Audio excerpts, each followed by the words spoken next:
Estrogen, let me just say, does not cause breast cancer. End of story. This is a fact.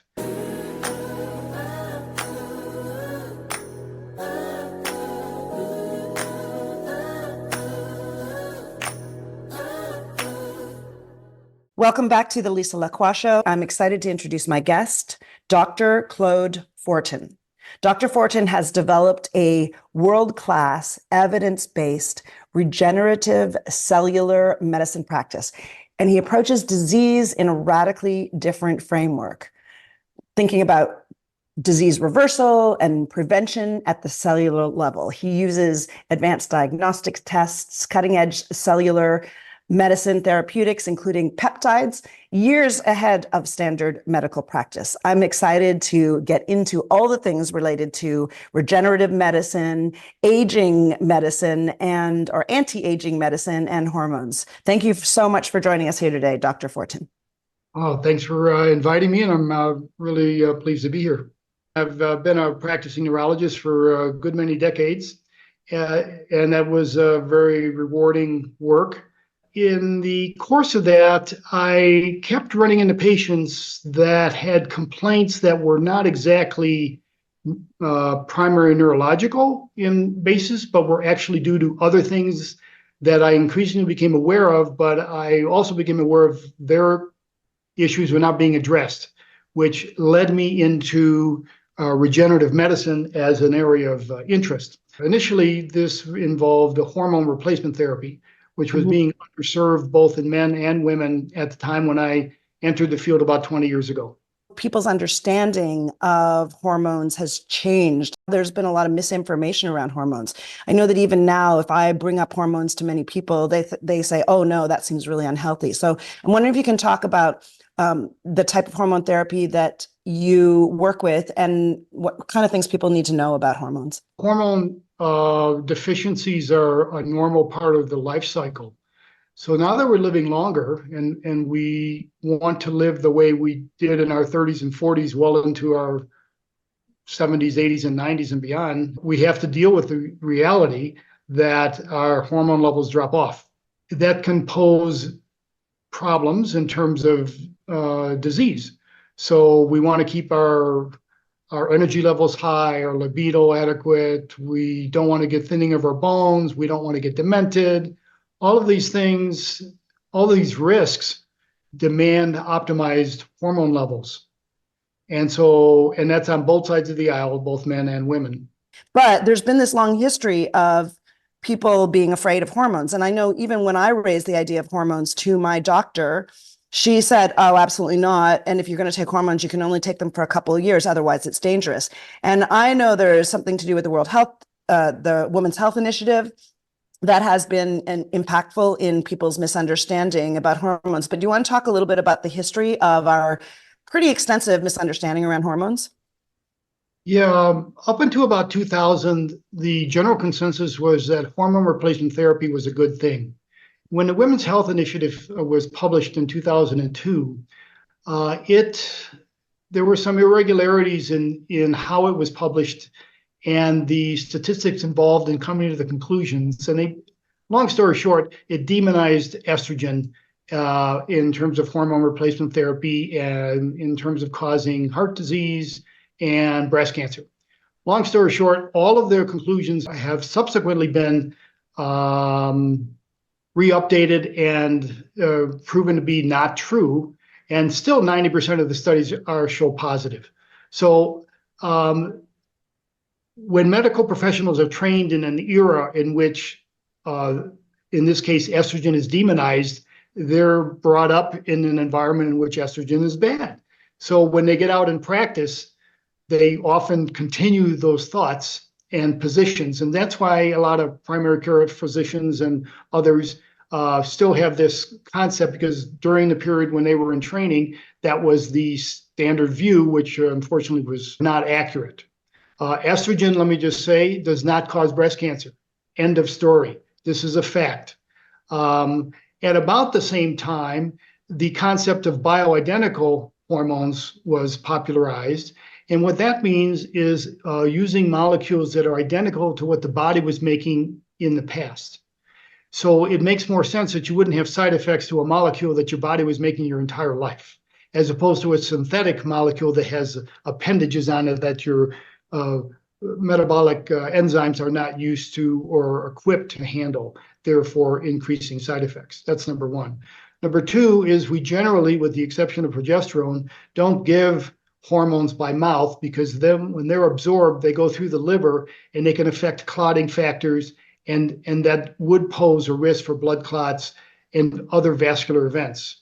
So the better way to administer hormones is either transdermally across the skin, in pellets that are inserted under the skin, in creams, or in troches or RDTs that are melted under the mouth, under the tongue in the mouth. Like you said, the Women's Health Initiative was, I think, 2002. And I believe I read an article from around 2005, which is only a few years later, pointing out that the problems with that study were things like the average age of the women who were in the study were in their mid 60s or early 60s. And so I guess it's really interesting to me that and sort of indicative of the way information passes in our society, that between 2005 and just recently, it feels like, to me at least, as your average person, that narrative is continued. I've even heard someone on a YouTube program. She was saying that she didn't go public with this information. She would tell her patients behind closed doors what she really felt about hormones, but she would never go public about it, because I think there was this sense that she would be, ostracized or, labeled as giving misinformation. So it makes me curious to know how long that kind of information has been sort of kept behind closed doors, and how hard it has been for doctors to come forward with this new perspective. Well, from a social perspective, there's a lot of groupthink, increasingly so in the last 10 years, but even back then.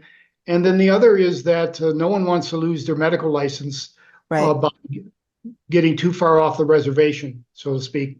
And so, yes, there's some intimidation that goes on there. Getting back to estrogen, though, and to your point, for example, estrogen, if started after menopause, within 10 years of menopause, actually reduces one's risk for heart disease by helping to reverse atherosclerosis. But you lose that benefit if you start the estrogen greater than 10 years after menopause starts. So in that study in the Women's Health Initiative, they were starting a lot of these women, first of all, on progestins, which are synthetic progesterone, and many of them were beyond 10 years after menopause. So it was a bad group to study. The design was flawed, and we don't use those hormones anymore in general. And in my practice, we only use bioidenticals. So I think I also read in that same article that if there was one thing that came of the Women's Health Initiative that was positive, was the understanding that Premarin, or I think it was, that was used at that time, wasn't a good drug to use. But unfortunately, there was a whole bunch of alternative information that was missing as a result of that. But I'm wondering if you can talk to the fact that, there's so many women I speak to, and when you start talking about hormones, that narrative is so deep that there are many people my age or in their early 60s who have gone through menopause, through perimenopause and menopause, with this understanding that hormones are unhealthy for them. Are they completely out of luck now once they're in their 60s? I understand it is too late. Is that right, to start taking hormones? Can you talk to that for the women who are in that situation? Well, we need to talk about each hormone separately then. In terms of estrogen, you'll get more benefit if you start within 10 years of menopause, as I already mentioned. And there's a slight cardiovascular risk if you started after year 10. So one needs to make some effort to make sure there's no coronary artery disease present when that started. That's number one.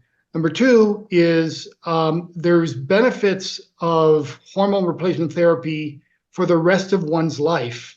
And so when we use bioidentical hormones, there is no upper age limit. My oldest patient is 92 because, for example, estrogen helps reduce thinning of the bones. So you're less likely to get hip fractures, 20 years later. If you take it early enough, it actually reduces heart disease, myocardial infarctions or heart attacks, and the risk of dying from the heart attacks. And it also helps reduce the risk of dementia by about 40%, estrogen. So why would you want to not get those benefits? In terms of testosterone, women actually make 5 to 10 times more testosterone if you convert the units than estrogen during their procreative years. So menopause is actually more of a testosterone deficiency state than it is an estrogen deficiency state. So when I put a woman on testosterone, the estrogen will make them feel better, but it's more of a long-term protective role, in my experience. The testosterone has more immediate effects. First of all, it increases fatigue, often associated with menopause. It increases libido, which is a good thing.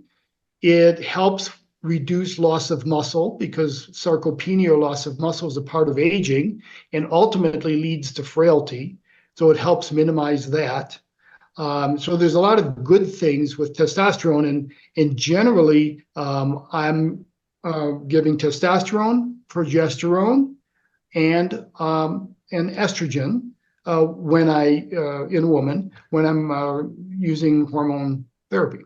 Why is it then that so many people, even the women that I know who are on hormones, are not put on testosterone? Is the use of testosterone in women a more recent development? Is that changed? Is there new information around that, or have I just not been aware of it?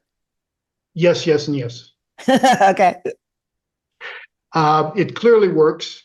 I've been doing this for 20 years. So it clearly works. There's a lot of evidence on it. And they all work in unison. So you're saying that you have and other people have been prescribing testosterone as part of hormone replacement therapy for 20 years? And I just didn't know about it? Yeah, 15 to 20. That's correct. Wow. Okay. I had no idea. And I would still say that most of the women that I know that are on hormone replacement are just on estrogen and progesterone. Yeah, testosterone is a game changer in terms of sense of well-being, energy level, libido, workout performance. Now, obviously, the dosage is in keeping with a woman's need, not a man's need. But women need testosterone just like men need estrogen. It's just to a different degree.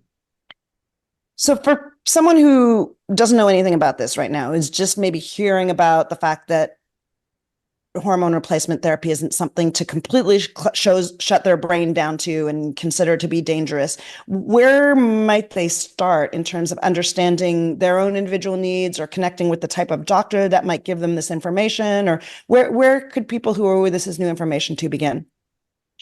Well, if someone can't get the evils of the concept of the evils of estrogen out of their consciousness, then a good book to read is called Estrogen Matters. And it goes over the history of how that urban legend originated and why it is not a problem. Estrogen does not cause breast cancer, even if genetically predisposed. Testosterone actually lowers the risk of breast cancer. Let me say that again. Testosterone lowers the risk of breast cancer. In men, testosterone, if they don't already have prostate cancer, lowers the risk of prostate cancer. Testosterone has been used as an adjuvant agent in breast cancer treatment. Interesting. Estrogen and testosterone are vasodilators. That means they make blood vessels bigger. So they inherently don't have vascular risk, assuming they're not taken orally, because they actually make blood vessels bigger and they don't generally affect clotting factors. So are there risks to, well, two questions. What's the difference between non-bioidentical hormones and bioidentical hormones? And is there risk to taking bioidentical hormones? Well, there's more common risks that are minor, like in women, for example. The two most common problems with testosterone would be facial hair or acne. Usually those don't occur unless they've had it in their past. And if we know that, we generally start even lower at the dose than we might otherwise start with. Those would be the two most common problems or side effects with testosterone in women. In men, when we're dealing with a higher dose, sometimes there can be a little bit of irritability that everyone around them will notice, and that's a dose-dependent effect. Now, it also stimulates the bone marrow. So your blood can get a little thick, your hemoglobin can be a little bit elevated. That usually happens in about maybe 20 to 25% of men and a lower number in women because the doses are much lower. And what's the mechanism or the pathway for figuring out? I mean, is it just standard? Do you know that most people at a certain age need a certain type of dosage, or do you use testing? Both. So we have a range that we're generally working within. If there's a concern regarding a side effect, like someone has had a history of some facial hair, we'll start at the lower range. But we have a targeted range, and then we follow up with blood tests. What I've followed particularly is the subjective results. Do you feel good? Are you having any side effects? Testosterone in women, I have to tell you, is a game changer in terms of sense of well-being, energy level. It's just, it's a game changer. Given that most standard doctors, your family physician, is likely to be like mine, saying, well, I don't think it's really safe because they're telling you the information that they learned when they were in medical school. What type of doctor should people look for if they wanted to explore more the possibility of using hormones? Is it like a functional medicine doctor, or how do people even begin finding someone who's appropriate to have the conversation with? Well, increasingly, there's providers in the standard gynecology offices that will do this now increasingly, whereas 10 or 15 years ago, that wasn't the case. And then there's those people who you have a practice like mine, that's kind of what I do. But I would start with the local gynecologist that they're familiar with and see if there's anyone in their practice. It may not be their gynecologist, but it might be someone in their practice who does that. So when you say a practice like mine, what does that mean? So what would someone Google search for? I know you have the words regenerative medicine, but I think you would Google bioidentical hormone replacement therapy provider. And then your state, is it state by state regulated? Yeah, one has to have a license, provider license in the state in which the patient lives. Great. Now, most of our conversations personally, and as preparing for this conversation, this interview, have been around hormone replacement therapy, but I know you do work in other areas of anti-aging and longevity medicine. Some of the things that I've heard from you in passing or I've seen on your website is information around peptides and rapamycin and other regenerative medicine. So how can we begin the conversation around the other options for effective regenerative medicine and aging? So let's talk about health span versus longevity. Mm-hmm. So health span refers to a phase shift of diseases of aging to the very end, and then you die, instead of spending 20 or 30 years not well. So we want to expand our health span so we can live like we're 40 or 35 or pick an age until the very end. Okay, so that's what hormone optimization does. You can be 60 and 70 and 80, and frankly, if you're doing all the other things right, you should still feel like you're 35 and 40 or 25 or pick an age. As opposed to longevity, which is pushing the envelope beyond what we would consider our normal lifespan. And I tell my patients that my own personal mission and how I practice is with the expectation of living to 125 healthy, or in my case, die trying. And there's many thought leaders in the longevity medicine space which feel the same way and act accordingly. And so we have interventions that have fairly good evidence that it might help us get there. So rapamycin is one of those. Rapamycin is a molecule that was found on Easter Island back in the 60s, I think. It sat around in the lab for a while. And then it was actually FDA approved as an immunosuppressant in the 90s for organ transplantation, which I need to point out that the poison is in the dosing. So I'll take botulinum toxin as an example. Botulinum toxin is one of the most powerful neurotoxins on the planet, and it gives you botulism, which you can die from. But in controlled low doses, it gets rid of wrinkles and we use it a lot. So the poison is in the dosing, right? So what will kill you at a high dose will make you beautiful at a low dose, literally. Same thing with rapamycin. So what's an immunosuppressant at a high dose is an anti-aging molecule, a longevity molecule at a low dose. And so the evidence on that is we do have human data. Most of it's animal data, but it's extremely encouraging, and it's the molecule with the most robust longevity data. So this is the one that I find most popular. It's very well tolerated, not expensive. It does require a prescription because it is FDA approved. This is an off-label use of a FDA-approved medication. It's simply taken weekly.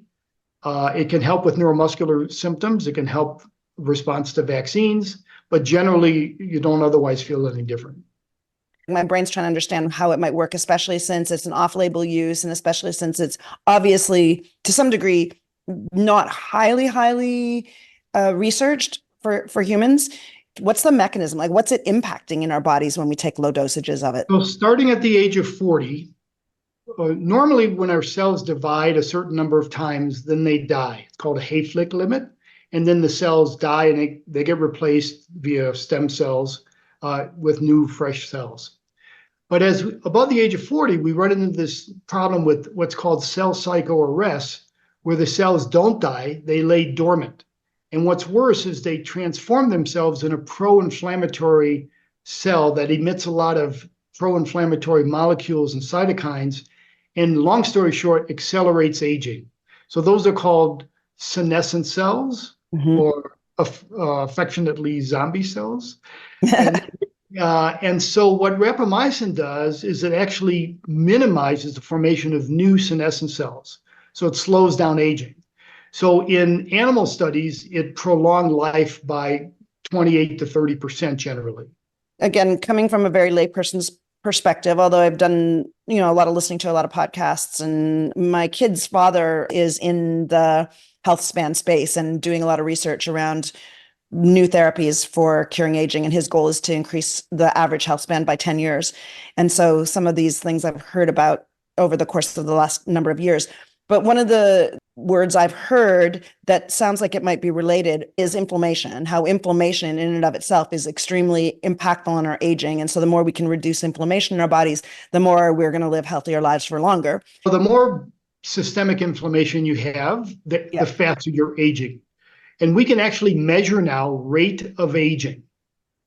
So you can measure your rate of aging, do an intervention, and 3 months later, determine if that has slowed your aging down, your rate of aging. So that's pretty powerful. Yeah, I mentioned recently following Brian Johnson on YouTube because he's getting a lot of attention. And I don't know if you know who I'm talking about, but he's one of the PayPal millionaires, and he spends $2 million a year on a whole team of doctors who measure all aspects of his rate of aging and then tests out all the aspects of diet and supplements. And he's actually come up with a beta test. So he's offered his program to whoever wants to sign up, and it's starting actually tomorrow, at least the first phase. And so it's kind of remarkable. And he has managed to slow his rate of aging, and that's well documented on his Blueprint website. It's a pretty amazing. I think he's been, I don't know about demonized, but perceived and presented in the media as being someone who's pretty wacky out there because that's what the media loves. But when you look deeper and you follow him pretty closely, as my experience at least is that he's definitely an eccentric person who's an outside of the box thinker, which I think he's happy to be perceived as, but he also has a bigger vision in terms of contribution and really wants to make the information that he's gathering, trying to figure out what he can learn that can be applied by the rest of us who don't have the same kind of access.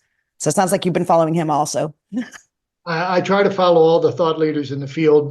They all bring something to the table, and I try to incorporate whatever I can that each one of them does into my program. And so I think he should be commended, actually. Yeah, exactly. That's how I feel too. And obviously, there's a lot of people who are bringing a lot of this really powerful information to the general public, which is wonderful.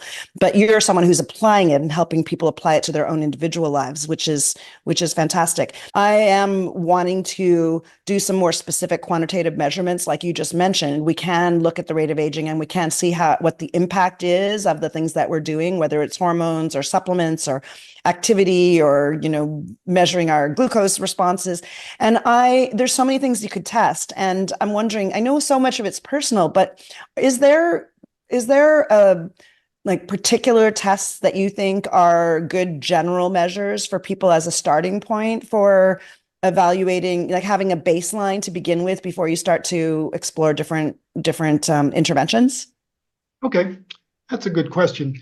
Well, first, the standard labs one can get at one's primary care physician is a good place to start. Specifically, do you have insulin resistance? Because that can adversely affect every cell's metabolism in the body. Mhm. So getting a fasting insulin, which is typically not gotten, is the earliest way to tell that your pancreas has to make more insulin than it should have to keep your blood sugar low. When your fasting blood sugar goes above 100 and it's thought to be pre-diabetic, that is not an early sign, right? Yeah. And then the A1C goes up, and then finally, you need insulin. So having a fasting insulin is very useful. I always measure uric acid, which in an extreme case would cause gout. And then if it's under a level of 7, typically it's considered normal by the average practitioner, but there's actually significant negative metabolic downstream effects from a intermediate level of uric acid. So I always measure that. And then, of course, hormone levels, testosterone, progesterone, estrogen. Your system will work a lot better if those are optimized, bar none, unless there's a really good reason that shouldn't happen. Increasingly, we know that stress reduction is incredibly important, and you can pick your vehicle to make that happen, but it needs to be addressed. And with sleep is the issue of blue light. So blue light is activating, so when you get up, you should go outside for half an hour and get sunlight. And the reason that is it resets your circadian clock, which is actually an anatomic tissue in your brain that's stimulated through your retina that resets all of your organs. That's why, and you can't do it through a glass because that'll block the wavelengths that are important. Then in the evening, and then in the daytime, blue light can be very activating, and that's a good thing, like computer screens and so forth. In the evening, particularly if it's dark, you want to minimize your blue light exposure because it'll inhibit your melatonin secretion, and that'll interfere with your sleep quality. Getting something like a wearable, like an Oura ring, which is going to be more accurate than, say, an iWatch in terms of assessing amount of deep sleep, REM sleep, and then changing parameters of what you do. When do you stop that caffeine so it doesn't interfere? Getting blue light filter glasses because you have blue light can ceiling lights, and if you don't wear glasses, it's not going to have an effect. And what effect does that have on your sleep? So sleep, stress reduction, optimized sleep, optimizing hormones, everything you can change metabolically on a standard panel. On the standardized test, is there any way of measuring inflammation? Because inflammation is something that you already mentioned as being central. Is that specialized testing, or is there something on standardization panel that can be a proxy for that? CRP, a C-reactive protein, is the best way to do that and the most sensitive way to do that. And if that's elevated, you have systemic inflammation. Now, if you have an acute infection, obviously that's the cause. So you don't want to have an acute infection when you measure that. Right, because it'll mess the test up. Okay. And getting back to another related, so there's an explosion of fatty liver in the world, which is related to processed food and high carb consumption. If one has elevated lipids, assuming one's not genetically predisposed towards it, it almost by definition implies fatty liver. And therefore, the cure for prediabetes, fatty liver, is diet. And by diet, I don't mean caloric restriction. I mean, which macros are you consuming? Mm-hmm. And in general, just a general thought, is a reduction of carbohydrates. Yeah. So most of the diseases of aging, 80% of what we treat in the West is a function of lifestyle, most of which is diet. So Dr. Greger just came out with a book called How Not to Age, which follows his How Not to Diet and How Not to Die. Yeah. How not to die, I think. Yeah. Yeah, but this one's about aging. So I actually give reading assignments to all my patients. You mentioned the glucose and the fasting glucose levels. I seem to recall that that's not a test that is standardly given, fasting glucose. There's another glucose test that's done, but it's not the fasting glucose one. Is that correct? There's three items with reference to insulin resistance. There's the fasting blood sugar and the A1C. Those are the ones that are standard. Okay. And what I'm suggesting to add, or to have your listeners request, is to add a fasting insulin level. Got it. Because if your pancreas has to work harder because of insulin resistance, where your cells don't respond to insulin, your insulin level will be higher. And that means that there's an element of insulin resistance, which is a pre-diabetic condition. It's all a big continuum of insulin resistance. It starts with that, then it goes to prediabetes and diabetes. That affects every cell in the body, increases the risk of dementia, increases the risk for heart disease, shortens your lifespan. Yeah, I've definitely heard in the health span space a great emphasis on becoming aware of glucose spiking. And I think I heard that the more you spike your insulin, the more often you spike it. There's a certain amount of, I don't know if it's a certain amount of times, but just that the impact of spiking our insulin is really, really profound on our health and on our longevity. And so I know that. And to that point, we now have very accessible continuous glucose monitoring devices. I was just about to say that, yeah. And that are readily available. Yep. And that so you can basically individually assess how your particular body responds to various foods, because we all respond differently. And if you are spiking the sugars too high, that can be a problem.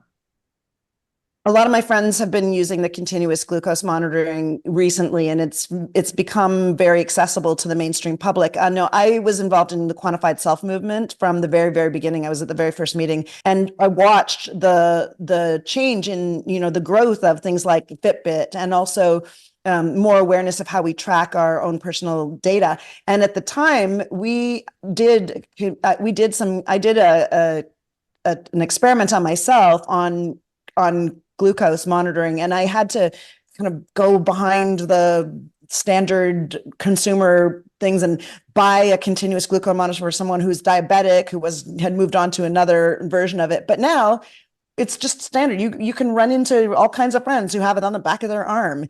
And it's really interesting that some of it is very individualized. I remember one of my friends saying, well, I really discovered that oat milk really spikes my blood sugar. And I really discovered that if I eat and then I do even 10 deep knee bends, that reduces my blood sugar, my insulin spike.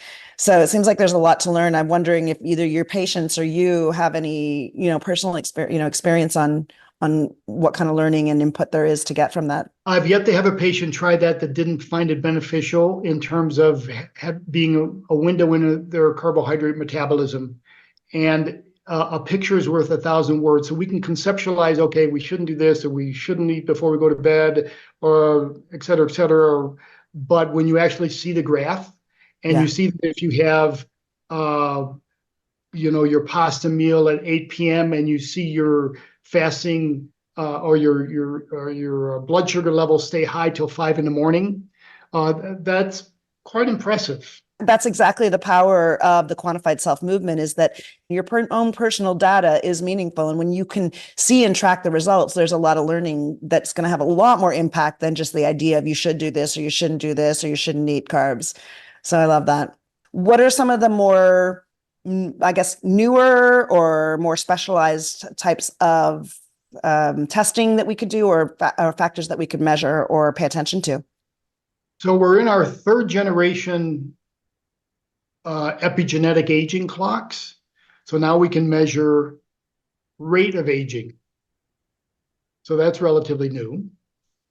Number one. Number two, we can measure senescent cell burden. And we referred to senescent cells earlier. You can actually measure. So you can do a before and after intervention measurement to see if what you're doing has worked. We can now measure intracellular NAD levels. Let me make a comment on NADs if I can digress a bit. So that's been really popular, right? You know, IVs and pills and such. NR and NMN as a supplement. The caveat to that is, yes, there's like 200 enzymatic processes in the body or more that use NAD, and it does drop with age. However, one needs to realize that senescent cells love NAD. It's like cancer cells love sugar. So if you have a high senescent cell burden and you're supplementing with NAD, you might actually be accelerating aging. So the answer to that is individualized based on one's age. And if one has done some intervention in terms of trying to reduce their senescent cell burden, both proactively in the case of rapamycin and reactively in the case of some other molecules.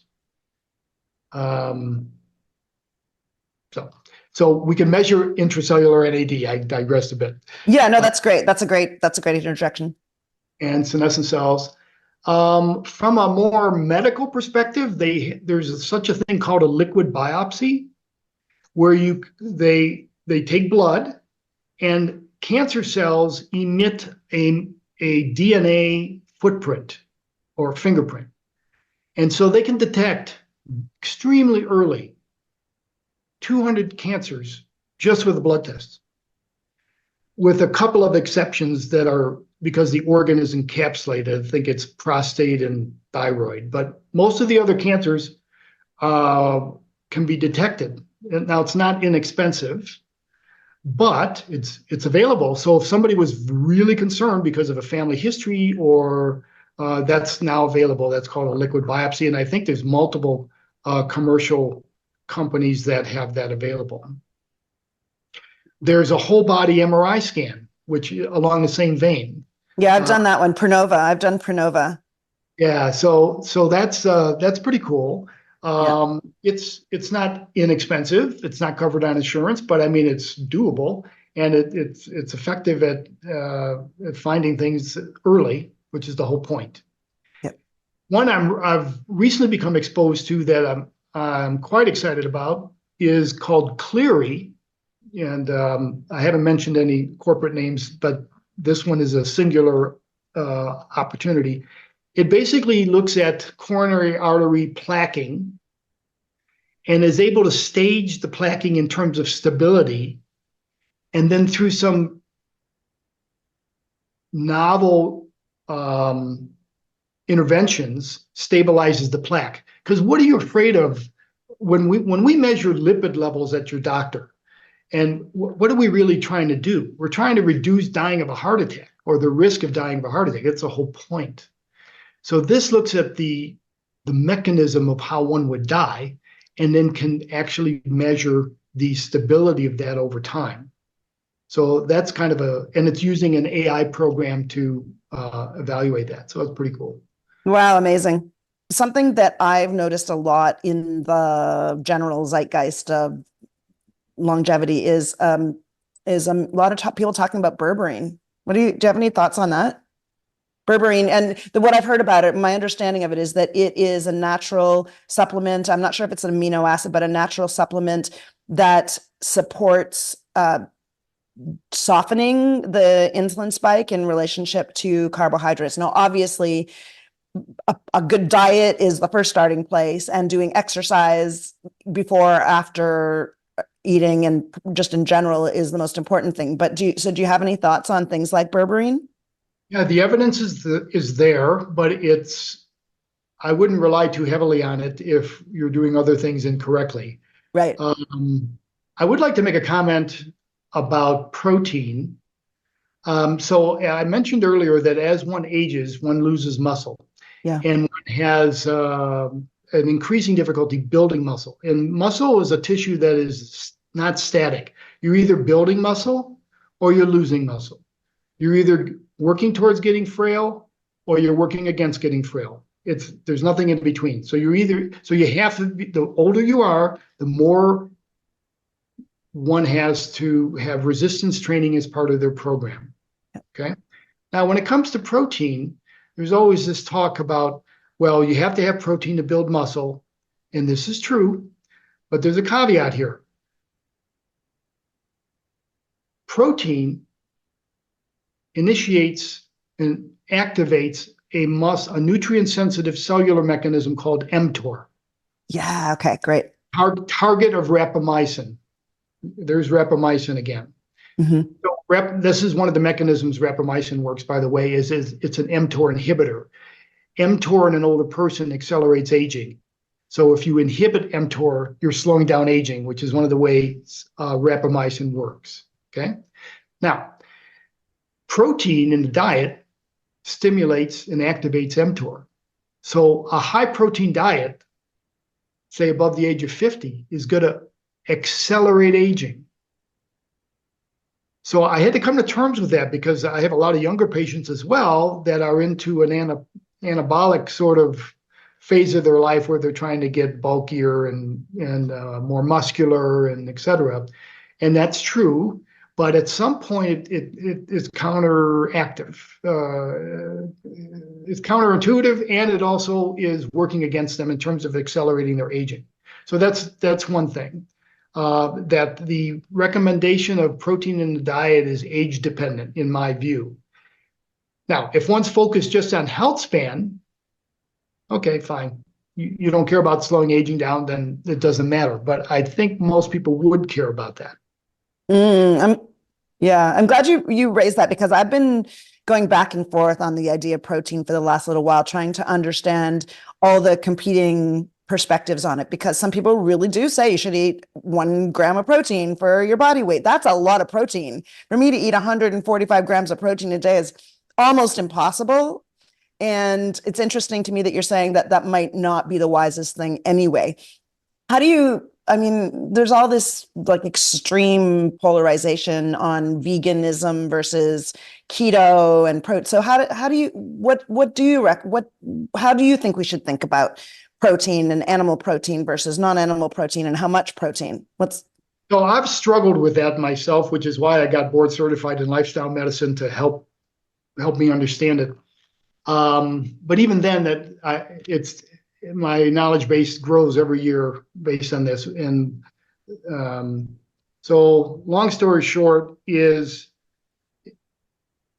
the diet that is associated with the longest longevity is a plant-based whole food diet, as memorialized in Dr. Greger's new book, How Not to Age. And I think that's where the data lies. Now so the more you migrate away from that, the less the effect. So we all have to make our decisions based on, okay, yes, I want to live long, but I don't want to give this up. Okay, well, that's fine. Then, at the end of the day, you just tally everything up and that's where you are, right? Mm. But that is the healthiest diet. Now, if I have someone who wants to lose weight, the best way to lose weight from a dietary perspective is not caloric restriction, because that doesn't work, is a ketogenic diet, which can be done very safely and usually has to be cycled because you kind of hit the wall after a while and you have to kind of restart. And you need to monitor your ketosis using like a Keto Mojo, which is a finger stick quantitative assessment of the number of ketones. But I've had a lot of success with patients on a ketogenic diet to lose weight. Is it the healthiest long-term diet? Probably not. But being overweight isn't healthy either. So we have to address the concerns that are in front of us, and then we can move on to the next phase of the project. So is a ketogenic diet and a plant-based diet, are they at odds with each other, or is it, you can't really do both at the same time, can you? Yes, you can actually. The Okay. the plant-based ketogenic diet is harder, but it's doable. Like what would be an example of where you would get the bulk of your macronutrients from in a ketogenic plant-based diet? Avocado, Uh-huh. uh, olive oil. What about protein? Just from plants? Everybody says, like vegans always say, oh, there's lots of protein in all the plants. Well, a ketogenic diet is based on a ratio of fats versus carbs and Carbs. protein together, I with see. that ratio being greater than one. So it is a relatively low protein diet anyway. Got it. Okay. But you just said that at certain ages, protein is maybe doing us a disservice for longevity. So I can see how a plant-based ketogenic diet, even though it might be hard to do, might answer to both the health span issues and the lifespan issues. Yeah, and there's healthy vegans and there's unhealthy vegans. Right. So a vegan pizza, beer, and potato chips is not a healthy vegan diet. Right. Right. Do you eat a vegan diet? How do you conduct your own I, personal I'm nutrition? a flexitarian, Uh-huh. so I try to eat whole food, plant-based, but I don't make a religion out of it. For me Uh-huh. personally, Yep. and that's worked well for me. I have tried uh, being a vegetarian for a while. It just doesn't, it doesn't quite satisfy me the way I would like it. But I'm 80 to 90% plant-based. Got it. Right. For a while I went carnivore or very heavy protein animal. And now I won't make a comment on that. There's a lot of providers and patients out there who have autoimmune disease, who when they switch from a plant-based diet to a low fiber carnivore diet, that their autoimmune problems significantly improved, if not completely went away. Mm. Now, the answer to everyone's different and everyone's needs are different. So Mhm. some people don't tolerate plant lectins very well, and they're pro-inflammatory to their gut, and their gut becomes inflamed. They get leaky gut, and 70% of their immune system is around their gut. So when their immune system is bombarded by molecules of a larger size because of the leaky gut, their immune system gets overactive and creates autoimmune diseases, of which there's an explosion of, you might have noticed if you watch TV and look at all the ads.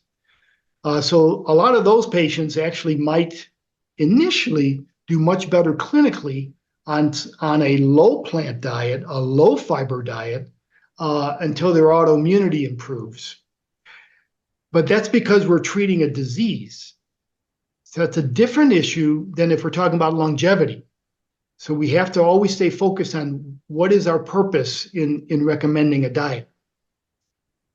I love the uniqueness of it and the recognition of the fact that everybody's individual bodies and body types and needs and limitations and ultimate desires are really different. And seems like the reason why it's really important to work directly with a doctor to help identify your goals and how you can best track your Well, improvements. I'd like to comment on that. First of all, nutrition is a very tribal space, Mm-hmm. as you've probably discovered. So that's number one. We all are drinking different Kool-Aid colors. Number two is that we all have different needs. And so we have to stay kind of focused on what those needs are. What about peptides? You mentioned peptides to me before, and I see it on your website. Is that something that I don't really know what peptides are? Is that separate from hormones and from the other things that we've talked about around diet? So peptides are cellular signaling molecules, of which we all have thousands of running around in our body. So now we're able to cherry pick which peptide we want the outcome of, and then put it in a vial and self-administer. So, for example, if we want to build more muscle, we might select these peptides. If we wanted to lose weight and improve our diabetes, we might pick this peptide. If we have brain fog because of concussion or traumatic brain injury or post-COVID, we might want to use this peptide. Peptides are generally compounded at compounding pharmacies. There are some peptides that migrate into drug status. So, for example, insulin is a peptide. Semaglutide, Wegovy, Ozempic, those are peptides. The generic peptide name is called semaglutide. Essentially, peptides are a chain of amino acids up to 100 in length by definition. That's a peptide. Above 100, we call that a protein. Is there a way of encapsulating this for my general audience who some of it, like I say, from the hormone replacement to the lifespan and health span information to peptide, like a little bit of peptide insights, which I know we just barely touched on, that you would be able to generalize? Like if you were going to give a message to the general population out there, people who are my listeners, most of my listeners, I would say a high percentage of my listenership is women, but not entirely. And a large percentage is women in their 40s, 50s, and 60s, but not entirely. Would you be able to give us, say, like 3 top level points that people might want to take away from this conversation?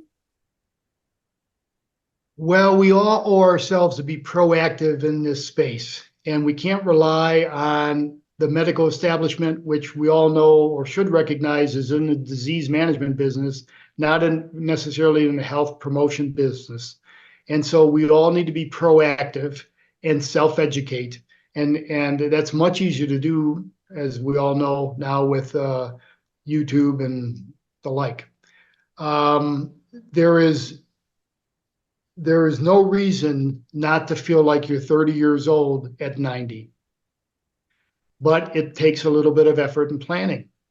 Most of it is lifestyle, whole food, minimize processed food, regular diet, both resistance and cardio, as well as stretching, hormone optimization with menopause. And, perimenopause can last for 10 years. And all the hormones don't drop off at the same time. So we can start with one and then add the other ones later, potentially. So to that, what I'm hearing you say and what I would add is that don't wait too long to start getting informed and to start considering your own unique situation. Sometimes I think people wait a long time, and I'm hearing that you might want to start thinking about learning about this in your late 30s, maybe even your early 40s, to start getting like a baseline and education. Yeah, because if you wait too long, there is a cliff that one will fall off in which things are then impossible to reverse. So, if all your joints are not in good shape, you're not going to be able to fix those.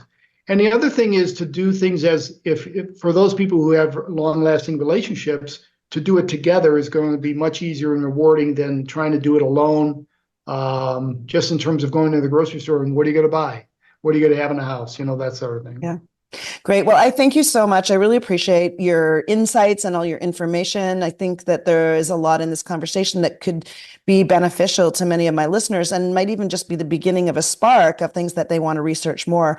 So I will put information on how to contact you, in fact, what I guess I should ask instead is, I know you can only serve so many people because you're just one person and you have limited time, but in addition to how people might want to contact you, if that's an option for them, what other ways can they follow your work and learn more from you? Well, reaching out via email would probably work.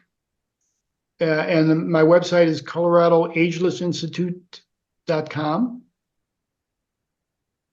All right. I'll put that information in the show notes. And thank you so much for so much insight and for taking the time with us. Thanks for the invite. It's been a pleasure. And for those of you who are listening, I will put all the information. Please do follow along and get yourself educated so that you can start to make changes that will contribute to your own health span and your own lifespan so that you can live a powerful and enjoyable and healthy life. There are other videos you might want to check out in this playlist and in this separate video. Thanks for being here, and I'll see you next time.